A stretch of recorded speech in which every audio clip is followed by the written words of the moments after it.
வணக்கம். இலங்கை செய்திகளுடன் நான் நிரோஷன். விரிவான செய்திகளுக்கு முன் தலைப்புச் செய்திகள். புதிய கல்வி சீர்திருத்தம் தொடர்பான கருத்துக்கள், விமர்சனங்கள் மற்றும் உரையாடல்கள் சமூகத்திற்கு உண்மையான தகவல்களை கொண்டு செல்லும் முக்கிய அம்சங்கள் என்று பிரதமர் தெரிவிப்பு. துறைமுக நகர திட்டத்தினை ரத்து செய்வதற்கு எனக்கு அப்போதைய அரசாங்கத்தால் கடும் அழுத்தம் பிரயோகிக்கப்பட்டது என்று முன்னாள் ஜனாதிபதியின் செயலாளர் உதய ஆர் செனவிரத்ன குற்றச்சாட்டு. இலங்கையின் கடன் மறுசீரமைப்பு முயற்சிகளில் அமெரிக்காவுக்கு முக்கியமான பொறுப்பு உள்ளது என்று முன்னாள் ஜனாதிபதி ரணில் விக்ரமசிங்கே வலியுறுத்தல். குற்றவாளிகளை பாதுகாப்பதற்காக ரணில் ராஜபக்ச அரசியல் கூட்டணி திறமையான அதிகாரிகளை நீக்கியது என்று பிமல் ரத்நாயக்க குற்றச்சாட்டு. தொடர்வது விரிவான செய்திகள். புதிய கல்வி சீர்திருத்தம் தொடர்பான கருத்துக்கள், விமர்சனங்கள் மற்றும் உரையாடல்கள் சமூகத்திற்கு உண்மையான தகவல்களை கொண்டு செல்லும் முக்கிய அம்சங்களாகும் என்று கல்வி அமைச்சர் மற்றும் பிரதமர் கலாநிதி ஹரணி அமரசூரிய தெரிவித்துள்ளார். மேல் மாகாண கல்வி அதிகாரிகளுக்கு விளக்கமளிக்கும் நிகழ்வில் கலந்து கொண்டு உரையாற்றிய அவர், இந்த சீர்திருத்தம் பரந்த மனப்பான்மை, சுதந்திர சிந்தனை மற்றும் உலகத்தினை காணும் திறன் கொண்ட தலைமைத்துவ மாணவர்களை உருவாக்குவதை நோக்கமாக கொண்டுள்ளது என்றார். அதிகரித்த ஆர்வத்துடன் பலரும் கருத்துக்கள் மற்றும் விமர்சனங்களை முன்வைப்பது ஒரு நல்ல முன்னேற்றம் எனவும், சரியான விமர்சனங்களுக்கு அரசாங்கம் தயாராக இருப்பதாகவும் அவர் தெரிவித்தார். பாடத்திட்ட மாற்றத்தை விட இது ஒரு கட்டமைப்பு மாற்றம். 10ஆம் வகுப்பு நிலை முதல் வேலைவாய்ப்பை நோக்கி மாணவர்களை தயாரிக்கும் திட்டம் இது என்றும், பிரிவினைகள் இல்லாமல் ஒன்றிணைந்து நம் பிள்ளைகளின் எதிர்காலம் மீது கவனம் செலுத்த வேண்டும் என்றும் அவர் வலியுறுத்தியுள்ளார். கொழும்பு துறைமுக நகர திட்டம் முதலில் ரத்து செய்யப்பட்டது. பின்னர் அதே திட்டம் மீண்டும் நடைமுறைப்படுத்தப்பட்டது. இந்த இரண்டும் தமது செயலாகும் என்று முன்னாள் ஜனாதிபதியின் செயலாளர் உதய ஆர் செனவிரத்ன தெரிவித்துள்ளார். கொழும்பில் நடைபெற்றிருந்த ஒரு நூல் வெளியீட்டு விழாவில் உரையாற்றிய அவர், துறைமுக நகர திட்டத்தை ரத்து செய்வதற்கும் மீள அமல்படுத்துவதற்கும் தாம் நேரடியாக தொடர்பு பட்டிருப்பதாக தெரிவித்தார். அவர் கூறியதாவது, 2015ஆம் ஆண்டு ஜனாதிபதி தேர்தலுக்கு முன்னர் எதிர்க்கட்சியாக இருந்தவர்கள் கொழும்பு துறைமுக நகர ஒப்பந்தத்தை ரத்து செய்வதாக மக்களிடம் வாக்குறுதி அளித்தனர்.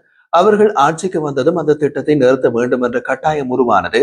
அந்த வேளையிலும் நான் முதலீட்டு ஊக்குவிப்பு அமைச்சின் செயலாளராக இருந்தேன். அந்த ஒப்பந்தத்தை முற்றிலும் ரத்து செய்யாமல் காணப்படும் சிக்கல்களை திருத்துவதன் மூலம் முன்னெடுக்கலாம் என்று என் பரிந்துரையை புறக்கணித்து திட்டத்தை முற்றாகவே நிறுத்த கடும் அழுத்தம் என் மீது வந்தது. அதன் விளைவாக அந்த நிறுவனத்திற்கு 80 மில்லியன் அமெரிக்க டாலர் இழப்பீடு வழங்க வேண்டிய சூழ்நிலை உருவானது. பின்னர் மாதங்களுக்கு பின் அதே திட்டத்தை மீண்டும் நடைமுறைப்படுத்துவதற்கும் என் மீது அதே போன்று அழுத்தம் வந்தது. இறுதியில் துறைமுக நகர திட்டம் மீண்டும் செயல்படுத்தப்பட்டது.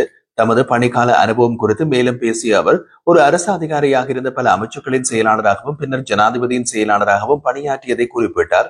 அமைச்சின் செயலாளராக இருக்கும்போது பிரசுரிக்கப்பட்ட வர்த்தமானியை ரத்து செய்யுமாறு அப்போதைய ஜனாதிபதி கேட்டார். ஆனால் நான் மறுத்தேன். பின்னர் என்னை சுகாதார அமைச்சின் செயலாளராக நியமித்தனர். ஆனால் அங்கு இருந்த அமைச்சர் அதனை விரும்பாததால் நான் அந்த நியமனத்தை ஏற்கவில்லை. அதன் பின் நான் ஜனாதிபதியின் செயலாளராக நியமிக்கப்பட்டேன் என்றார். சர்வதேச நாணய நிதியத்தின் விரிவாக்கப்பட்ட நிதி வசதி ஒப்பந்தத்தில் கையொப்பமிட்ட நாடாக இருப்பதனால் இலங்கையின் கடன் மறுசீரமைப்பு முயற்சிகளில் அமெரிக்காவுக்கு முக்கியமான பொறுப்பு உள்ளது என்று முன்னாள் ஜனாதிபதி ரணில் விக்ரமசிங்கே வலியுறுத்தியுள்ளார்.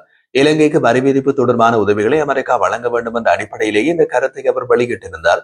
அமெரிக்கா இந்த முயற்சியில் ஒத்துழைக்கவில்லை என்றால் அது தாங்கள் மேற்கொண்ட ஒப்பந்தத்திற்கு எதிரானதாகவே கருதப்படும் என்றும், இந்த சூழலில் இலங்கை அரசாங்கம் தன்னிச்சையான மற்றும் உறுதியான நிலைப்பாட்டை எடுத்துக்கொள்ள வேண்டும் என்றும் அவர் கேட்டுக் கொண்டார்.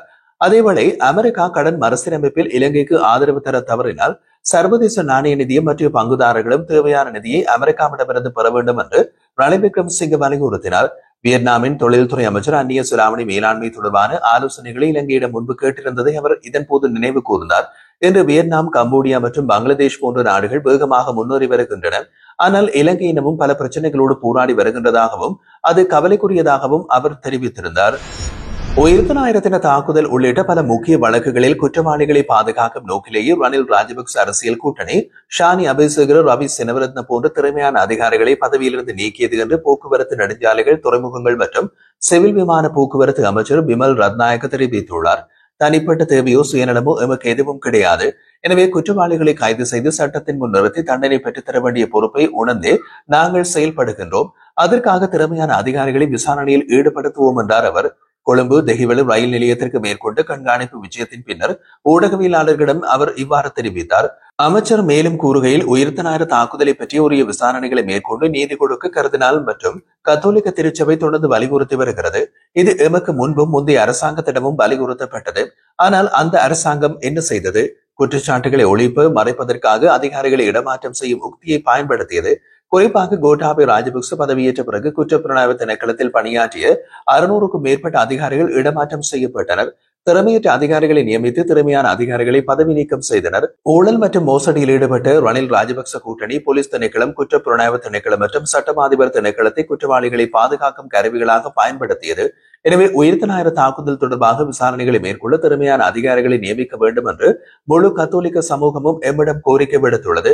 பிரகீத் எக்னலி கூட காணாமல் போனதும் பின்னர் கொலை செய்யப்பட்டதும் அதனைத் தொடர்ந்து அவருடைய வழக்கு விசாரணையில் சிஐடி இயக்குநராக இருந்த ஷானி அபிசேகர முக்கிய சாட்சியாளராக பெயரிடப்பட்டுள்ளமை குறிப்பிடத்தக்கது. இதற்காக அவரது மனைவி மகிழ்ச்சி வெளியிட்டுள்ளார். ரணில் ராஜபக்ச தரப்பு கொலை குற்றவாளிகளை பாதுகாப்பதற்காகவே திறமையான அதிகாரிகளை பதவியில் இருந்து நீக்கியது. ஆனால் நாங்கள் நேர்மையான நோக்கத்தோடு செயல்படுகின்றோம். எனவே எங்களால் குற்றவாளிகளை சட்டத்தை முன் கொண்டு சென்று தண்டனை பெற்றுத்தர முடியும் என்று அவர் உறுதியளித்தார். அரசியலுக்கு மக்கள் வழங்கிய 5 ஆண்டுகால ஆணையின் அடிப்படையில் தேர்தல் வாக்குறுதிகளை முறையாக நிறைவேற்ற அரசாங்கம் உறுதியுடன் செயல்படுவதாக பிரதியமைச்சர் சதுரங்க அபேசிங்க தெரிவித்தார். அமெரிக்க வரி தொடர்பான பேச்சுவார்த்தைகள் இன்னமும் தொடரவுள்ளதாகவும் அதற்காக பிரதிநிதிகள் குழு ஒன்று அமெரிக்கா செல்வதாகவும் அவர் கூறினார். எமது பிராந்திய வலயத்தில் மற்ற நாடுகளோடு ஒப்பிடும் போது இலங்கையின் வரி வீதம் குறைவாக உள்ளதாகவும் அதனை மேலும் குறைக்கும் நோக்கில் செயல்படுவதாகவும் சுட்டிக்காட்டினார். தேசிய மக்கள் சக்தியின் தேர்தல் அறிக்கையில் 200 பக்கங்களுக்கு மேற்பட்ட வாக்குறுதிகள் இடம்பெற்றுள்ள நிலையில் அதிலிருந்து சிலவற்றை மட்டும் தேர்வு செய்து விமர்சிப்பது எதிர்க்கட்சிகளின் நோக்கம் என்று குறிப்பிட்டார். மக்களால் வழங்கப்பட்ட 5 ஆண்டுகால ஆட்சி வாய்ப்பு ஒவ்வொரு வாக்குறுதியையும் நிறைவேற்றும் பொறுப்புடன் எதிர்கொள்ளப்படும் என்றும் அதற்கேற்ப அரசாங்கம் செயல்பட்டு வருவதாகவும் அமைச்சர் குறிப்பிட்டிருந்தார். 323 கொள்கலன்கள் பரிசோதனையின்றி விடுவிக்கப்பட்ட விவகாரத்தில் துறைமுக அபிவிருத்தி அமைச்சர் விமல் ரத்நாயக மற்றும் சுங்க திணைக்கள பதில் ஆணையாளர் நாயகம் சேவலி அருக்குடு ஆகியோருக்கு எதிராக சட்ட நடவடிக்கை எடுக்க வேண்டும் என்று ஐக்கிய மக்கள் சக்தியின் குருநாகல் மாவட்ட நாடாளுமன்ற உறுப்பினர் தயாசிரி ஜெயசேகர் வலியுறுத்தியுள்ளார். ஊடகங்களுக்கு அளித்த பேட்டியில் அவர் கூறுகையில், இந்த விவகாரத்தில் நான் மற்றும் உதய கமன்பில் ஆகியோர் குற்றப்புலனாய்வு திணைக்களத்தில் முன்னிலையாகி வாக்குமூலம் வழங்கியுள்ளோம். ஜனாதிபதி நியமித்த விசாரணை குழு இந்த கொள்கலன் விடுவிப்பை தொடர்பாக பல பரிந்துரைகளை முன்வைத்துள்ளது. குறிப்பாக சிவப்பு முத்திரை பதிக்கப்பட்ட கொள்கலன்கள் சட்டவிரோதமாக விடுவிக்கப்பட்டுள்ளன என்பதே அந்த அறிக்கையின் முக்கிய அம்சமாகும்.